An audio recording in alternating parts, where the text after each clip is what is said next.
दोस्तों, भले ही सोनम वांगचुक को सरकार ने गिरफ्तार करके जोधपुर की उस जेल में डाल दिया गया हो जिसमें आसाराम को बंद किया गया है, लेकिन उनको लेकर उनके समर्थन में जो आवाजें हैं वो लगातार जारी है। दोस्तों, अगर आप ध्यान से देखें तो इस सरकार के दौरान जितने भी आंदोलन हुए उनको एक तरह से सिरे से खारिज करने का एक खास तौर पर पैटर्न है। चाहे वो किसान आंदोलन हो, चाहे वो छात्रों का पेपर लीक को लेकर आंदोलन हो, या किसी भी तरह का आंदोलन हो। आप देखिएगा, शुरुआत में बीजेपी उसको इग्नोर करती है, उसके बाद उसको इस लेवल पर बदनाम करने की कोशिश की जाती है जिसकी कोई कल्पना भी नहीं कर सकता। अब वही सब कुछ सोनम वांगचुक के साथ हो रहा है। जो सोनम वांगचुक आज तक देश की आन बान शान थे, इतने बड़े पर्यावरणविद थे, इनोवेटिव अपने तकनीक की वजह से उन्होंने भारतीय सेना को इतनी मदद की, उनके लिए सोलर टैंक्स बनाए, आज वो सोनम वांगचुक के पाकिस्तान के लिंक्स खंगाले जा रहे हैं। अचानक से सरकार को इस बात का एहसास हो गया है कि सोनम वांगचुक कहीं देश विरोधी गतिविधियों में शामिल तो नहीं थे। बकायदा उनको दोस्तों एनएसए के तहत जोधपुर जेल में बंद तो कर दिया गया, लेकिन उसके समर्थन में लगातार आवाजें उठ रही हैं। सोनम वांगचुक के समर्थन में अब राहुल गांधी, एलओपी राहुल गांधी ने न केवल आवाज उठाई है बल्कि खुले तौर पर इस सरकार को साफ तौर पर ऑर्डर देने के अंदाज में कहा है। लद्दाख के अद्भुत लोक संस्कृति और परंपरा भाजपा और आरएसएस के निशाने पर हैं। लद्दाखियों ने आवाज उठाई, भाजपा ने जवाब में 4 युवकों की हत्या कर दी और सोनम वांगचुक को जेल में डाल दिया। हत्या बंद करो, हिंसा बंद करो, धमकी बंद करो, लद्दाख को आवाज दो, उन्हें 6ठी अनुसूची दो। दोस्तों, 6ठी अनुसूची ये सोनम वांगचुक और उनके साथी आंदोलनकारियों की वो डिमांड है जिसको लेकर ये सरकार फंस गई है। अब तो उसके सपोर्टर भी उसको आंख दिखा रहे हैं कि जो वादा आपने किया था वो आप पूरा क्यों नहीं कर रहे। साल 2020 का बीजेपी का ये ट्वीट देखिए दोस्तों, स्थानीय लेवल पर चुनाव हो रहे थे तो बीजेपी लद्दाख के लोगों से वादा कर रही थी। बकायदा ये देखिए मैनिफेस्टो की फोटो, उसके मैनिफेस्टो में उसने खुद ये वादा किया है, इस नाम पर वोट मांगा है कि संविधान की 6ठी अनुसूची में लद्दाख को शामिल किया जाएगा। और अब इसी मांग को लेकर पिछले कई सालों से सोनम वांगचुक को धरने देने पड़ रहे हैं, आंदोलन करना पड़ रहा है, भूख हड़ताल करनी पड़ रही है, और अब इस मांग पर ये सरकार बात करने को भी राजी नहीं है। हैरानी इस बात की है दोस्तों कि जनरल जीडी बख्शी, आपने कल का मेरा ये वीडियो देखा होगा दोस्तों, भारत की सेना से retired major general GD Bakshi, जो कि मोदी सरकार के और मोदी जी के बड़े प्रशंसक रहे हैं, वो भी अब खुलकर सोशल मीडिया के जरिए, अपने सोशल मीडिया पोस्ट के जरिए भी और अपने कुछ पॉडकास्ट में दिए इंटरव्यूज में भी खुले तौर पर बोल रहे हैं कि अगर लद्दाख के लोगों में इस तरह की कोई भी ऐसी बात है, उनके मन में कोई भी तरह की एक वो खुश नहीं है, उनके मन में किसी तरह का गुस्सा है, तो ये बड़ी चिंता की बात होनी चाहिए, क्योंकि इधर पाकिस्तान घात लगाए बैठा है, उधर चीन घात लगाए बैठा है। और दोस्तों, हमारे लद्दाख के लोग तो इतने सीधे, इतने प्यारे और इतने बड़े देशभक्त हैं कि उनका तो कोई मुकाबला ही नहीं है।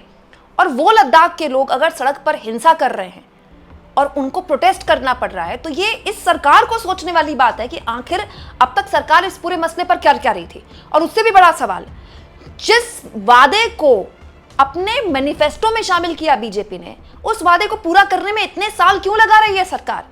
अब दोस्तों, सोनम वांगचुक के विदेशी लिंक खंगाले जा रहे हैं। पहले कहा गया कि उनको विदेश से चंदा मिला, अब तो उनके पाकिस्तान के लिंक खंगाले जा रहे हैं। तो ऐसे लोग जो सोनम वांगचुक को इस तरह की खबरें लगातार 24 घंटे परोसकर बदनाम कर रहे हैं, मेरे उनसे कुछ मासूम सवाल हैं। सवाल नंबर 1, क्या सोनम वांगचुक पाकिस्तान के साथ उनके कोई भी लिंक हैं? ये सरकार को तब याद आया जब लद्दाख में हिंसा हो गई। भाई, आप अपने घर में बैठकर आपके किचन में क्या बना है, सरकार अगर चाहे तो ये भी पता कर सकती है। सरकार के पास इतनी ताकत है ना, इतनी ताकत है कि हम कल्पना भी नहीं कर सकते, वहां तक सरकार चीज़ों को पता लगाती है। तो सोनम वांगचुक अगर किसी दूसरे देश में जा रहे हैं या फिर उनको किसी दूसरे देश से फंडिंग मिल रही है, तो एक एक जानकारी गृह मंत्रालय के पास होगी। तो गृह मंत्रालय इंतजार कर रहा था कि क्या पहले लेह में हिंसा भड़क जाए, फिर उसके बाद सोनम वांगचुक को गिरफ्तार करेंगे, तब देश को बताएंगे कि देखिए सोनम वांगचुक तो विदेशी ताकतों के साथ उनकी कोई बातचीत चल रही थी। दूसरा सवाल दोस्तों, सोनम वांगचुक की किसी भी देश की विदेशी यात्रा को लेकर अगर सवाल उठाए जा रहे हैं, तो मैं ये जानना चाहती हूँ कि सोनम वांगचुक हवा में उड़ के तो गए नहीं होंगे, वीज़ा के लिए अप्लाई किया होगा, है ना, कोई डंकी के रास्ते तो गए नहीं होंगे। तो सोनम वांगचुक के विदेश जाते वक्त क्या भारत सरकार को पता नहीं था कि उनको किस कंट्री का वीज़ा दे रही हैं, क्यों दे रही हैं? सारी जानकारी तो सरकार को थी ना, तो सरकार ने उस वक्त एक्शन क्यों नहीं लिया? अब क्यों बताया जा रहा है कि वो इस देश गए और यहाँ गए और वो गए? फरवरी में वो पाकिस्तान गए, उसको लेकर तो खुद उन्होंने अपने सोशल मीडिया में फरवरी में वीडियो शेयर किया है और वीडियो शेयर करके बताया भी है कि इन्वायरमेंट को लेकर वहां कोई बैठक थी और उस बैठक में वो मोदी जी की तारीफ करके आई है, वो खुद अपनी वीडियो में बता रहे हैं। सवाल नंबर 3 दोस्तों, अगर सोनम वांगचुक पाकिस्तान से मिलकर कोई गड़बड़ करने की योजना बना रहे थे तो इंतजार क्यों किया गया?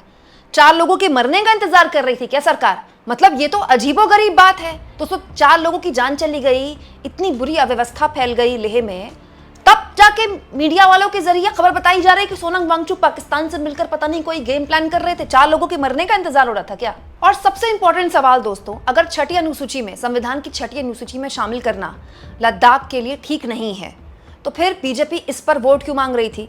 बीजेपी ने अपने मैनिफेस्टो में इसको क्यों शामिल किया? और अगर शामिल किया तो वादा पूरा क्यों नहीं किया? लद्दाख वो जगह है जहां कभी आज़ादी के नारे भी नहीं लगे, वहां कोई अलगाववाद की राजनीति भी नहीं हुई। लद्दाख के लोगों के लिए कहा जाता है कि पहले जय हिंद बोलते हैं, उसके बाद गुड मॉर्निंग बोलते हैं। दोस्तों वो लोग जो चीन के खिलाफ हमारा पहला फ्रंटियर है, जो चीन से एक्चुअली में डायरेक्ट आंख में आंख मिलाकर सबसे पहले उनका सामना उनका होता है, आप वहां के सबसे बड़े आइकॉन को न केवल जेल में डाल रहे हैं बल्कि उन पर इस तरह के ऐसे आरोप लगा रहे हैं जो कि बिल्कुल गलत है दोस्तों। जब तक सोनम वांगचुक मोदी जी की तारीफ कर रहे थे तब तक ठीक था, तब वो केबीसी में भी आ रहे थे, कौन बनेगा करोड़पति में उनके लिए तालियां बजाई जा रही थी, उन पर फिल्में बनाई जा रही थी, उनके यूट्यूब में खूब व्यूज आ रहे थे।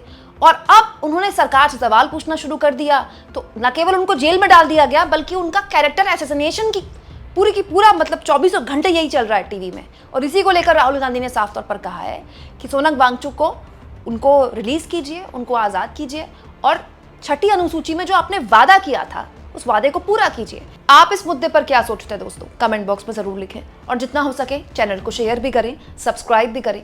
और अगर आप चाहें दोस्तों तो थैंक्स और ज्वाइन का इस्तेमाल करके चैनल को आर्थिक तौर पर सपोर्ट भी कर सकते हैं। और मेरी आप लोगों से हमेशा से गुजारिश रहती है दोस्तों, जितना हो सके अपने अपने सोशल मीडिया हैंडल्स का चैनल की वीडियोस को प्रमोट करने के लिए इस्तेमाल करें।